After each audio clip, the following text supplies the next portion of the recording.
Assalamualaikum warahmatullahi wabarakatuh. Kami dari kelompok 5 akan memberikan penjelasan tentang materi pengembangan kurikulum NEET analisis.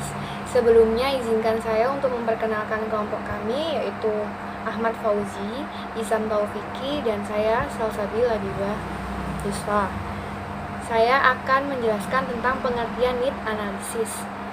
Salah satu asumsi dasar pengembangan kurikulum adalah bahwa program pendidikan yang baik itu harus didasarkan pada analisis kebutuhan peserta didiknya. Prosedur yang digunakan untuk mengumpulkan informasi tentang kebutuhan peserta didik dikenal sebagai analisis kebutuhan. NEET analisis adalah suatu cara atau metode untuk mengetahui perbedaan antara kondisi yang diinginkan atau diharapkan dengan kondisi yang ada. Metode NEET analisis dibuat untuk bisa mengukur tingkat kesenjangan yang terjadi dalam pembelajaran siswa dari apa yang diharapkan dan apa yang sudah didapat. NEET analisis ini memiliki beberapa tujuan seperti misalnya untuk mengetahui keterampilan bahasa apa yang dibutuhkan pelajar untuk menjalankan perannya nanti, seperti manajer penjualan, pemandu wisata, atau mahasiswa. Yang kedua adalah untuk membantu menentukan apakah kursus yang ada cukup untuk memenuhi kebutuhan calon siswa.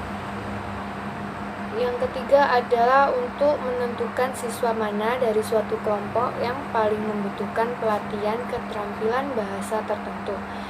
Oleh karena itu, langkah pertama dalam melakukan analisis kebutuhan adalah memutuskan dengan tepat apa dulu tujuannya. Analisis kebutuhan dapat dilakukan sebelum, selama, atau setelah program bahasa. Ini berarti mengasumsikan bahwa waktu dan sumber itu tersedia untuk merencanakan, mengumpulkan, dan menganalisis informasi yang relevan untuk program pengajaran yang direncanakan. Informasi yang terkumpul kemudian dianalisis untuk mendapatkan pandangan yang lebih komprehensif tentang kebutuhan peserta didik sebagai dasar untuk mengevaluasi dan merevisi program. Untuk penjelasan selanjutnya akan dijelaskan oleh Mas Fauzi. Terima kasih. Alright, assalamualaikum warahmatullahi wabarakatuh. Di sini saya akan melanjutkan presentasi dari yang sebelumnya, dan saya akan mempresentasikan yang prosedur untuk melakukan analisis kebutuhan. Berbagai prosedur dapat digunakan dalam melakukan analisis kebutuhan, dan jenis informasi yang diperoleh seringkali bergantung pada jenis prosedur yang dipilih. Karena satu sumber informasi mungkin tidak lengkap, yaitu mengumpulkan informasi dari 2 atau lebih sumber. Disarankan banyak sumber informasi yang berbeda harus mencari misalnya ketika dilakukan analisis kebutuhan tentang masalah penulis yang dihadapi oleh mahasiswa asing yang terdaftar di University Indonesia.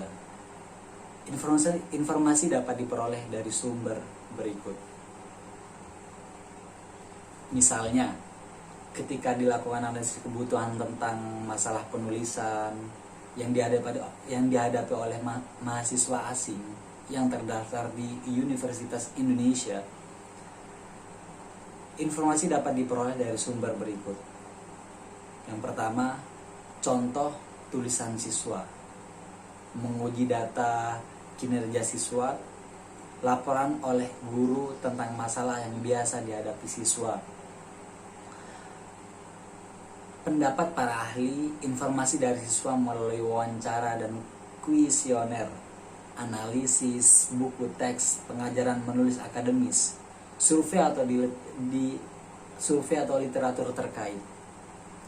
Contoh program penulisan dari institusi lain. Contoh tugas menulis yang diberikan kepada mahasiswa tahun pertama. Next. Prosedur pengumpulan informasi selama analisis kebutuhan dalam dipilih dari berikut ini. Yang pertama, questionnaires. Yang kedua, self ratings. Ketiga, interview.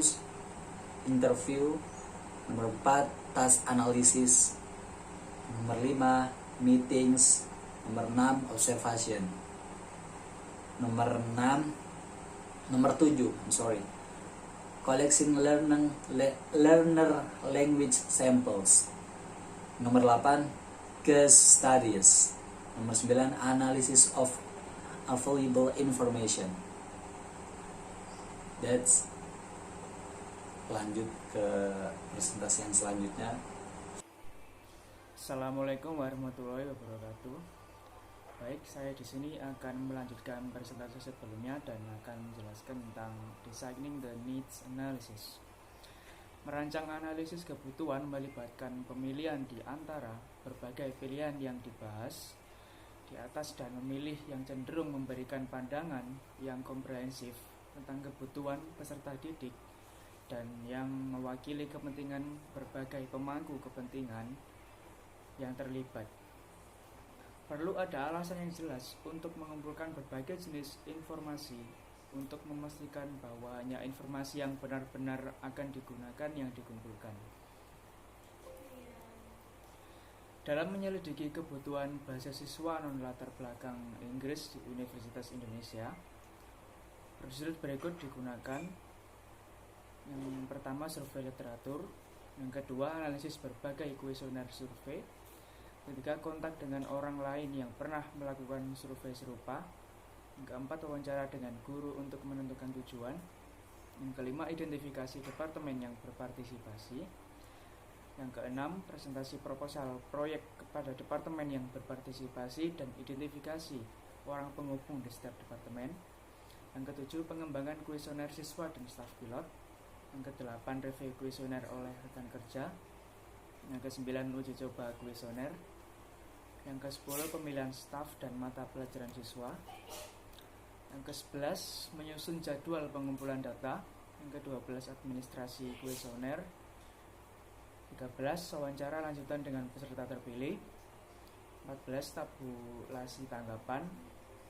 15, analisis tanggapan. Dan yang terakhir, penulisan laporan dan rekomendasi.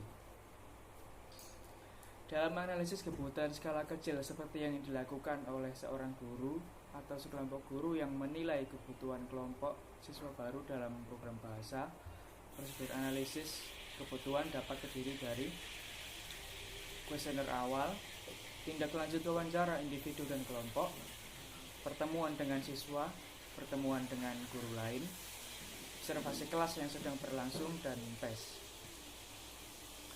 Kesimpulan pada presentasi kali ini adalah analisis kebutuhan kurikulum merupakan suatu proses formal untuk menentukan jarak atau kesenjangan antara seperti apa yang ada dan bagaimana seharusnya dari suatu kurikulum. Dapat disimpulkan bahwa perlu diterapkan need analysis dalam pembelajaran bahasa Inggris. Dengan demikian membantu para pendidik dan peserta didik dalam menerapkan metode materi dalam proses pembelajaran. Serta kurikulum merupakan syarat mutlak bagi pendidikan di sekolah.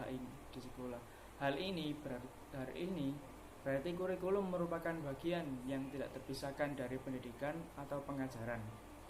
Kurikulum mempunyai kedudukan sentral dalam sebuah proses pendidikan. Sekian presentasi dari kami. Apabila ada kata yang kurang berkenan di hati, kami mohon maaf sebesar-besarnya. Fastabiqul khairat. Wassalamualaikum warahmatullahi wabarakatuh.